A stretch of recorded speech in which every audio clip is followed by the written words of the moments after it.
भारत भारत में चिकित्सा महंगाई दर 14% पर पहुंची, जो एशिया में सबसे ज़्यादा है। भारत में चिकित्सा महंगाई पर 14% भारत में चिकित्सा महंगाई दर 14% पर पहुंची, जो एशिया में सबसे ज़्यादा है।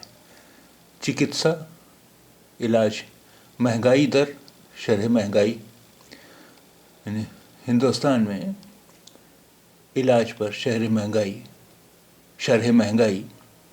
14% पर पहुंची, जो एशिया में सबसे ज़्यादा है। भारत में चिकित्सा महंगाई दर 14% पर पहुंची, जो एशिया में सबसे ज़्यादा है। इलाज का खर्च तेज़ी से बढ़ रहा। इलाज का खर्च तेज़ी से बढ़ रहा। इलाज का खर्च तेज़ी से बढ़ रहा।